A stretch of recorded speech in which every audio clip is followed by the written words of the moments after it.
The Duke of Edinburgh, Prince Philip, and husband to Queen Elizabeth has died. The British royal families announced his death a short while ago, indicating that he passed away this morning at Windsor Castle. Born to Greek and Danish royal families, he went on to marry Princess Elizabeth in 1947, ahead of her ascendancy to the throne in 1952. Prince Philip is the longest-serving consort to a royal monarch, having been by Queen Elizabeth's side for 70 years. The Queen once described her husband as her strength and stay. Well, for more on this story, we cross live to Buckingham Palace to our reporter, Laura Makin-Isherwood. Thank you very much, Laura, for joining us. Of course, this is a very somber day for the United Kingdom. Of course, Prince Philip was very elderly and he'd been unwell for quite some time. He was, yes, but still this news that the 99-year-old has passed away is awfully sad. A statement was released by Buckingham Palace around an hour ago, midday here in the United Kingdom, that read, "It is with deep sorrow that Her Majesty the Queen announces the death of her beloved husband, His Royal Highness the Prince Philip, Duke of Edinburgh. His Royal Highness passed away peacefully this morning at Windsor Castle. Further announcements will be made in due course."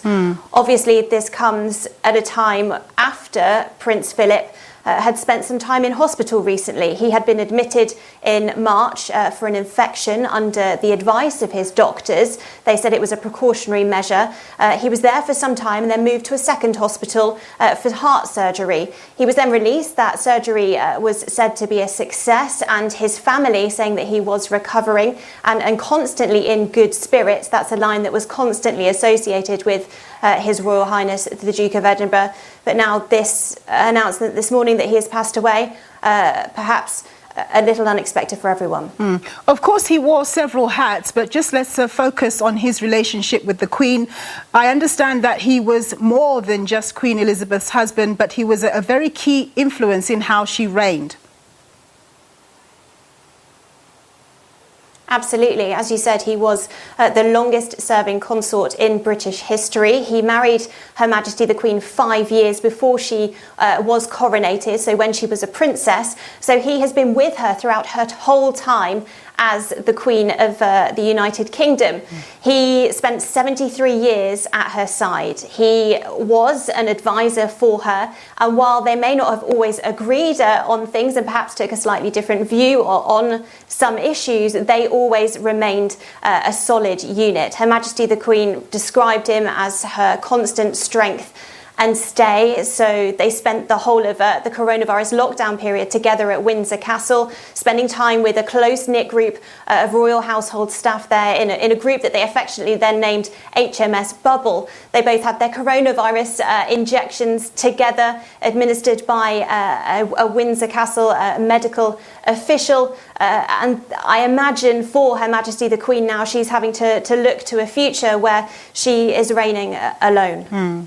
Now, we know in the United Kingdom you have your very serious royalists, and on the other hand, you have others who are totally indifferent to what's happening in the monarchy. So what's the mood in the country right now?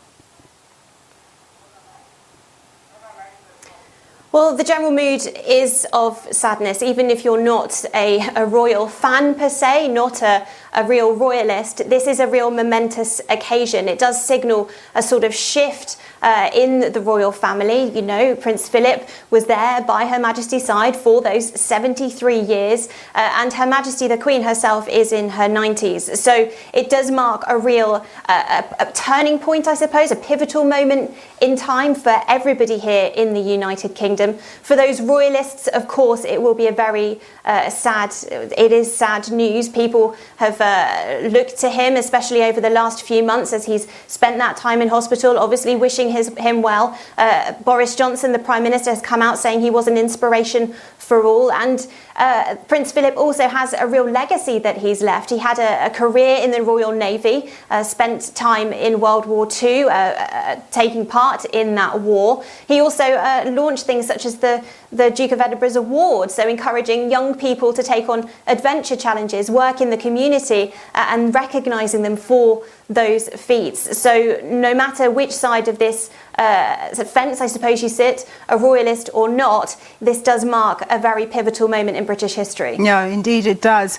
I recall that when Princess Diana passed away, of course, the circumstances of her death were very unfavourable indeed. Prince Philip was elderly and he's passed on. I remember that a lot of folk went to Buckingham Palace to lay wreaths and just to go there and almost, give their support to the royal family. Are we seeing British people or people there going to Buckingham Palace also to give their condolences?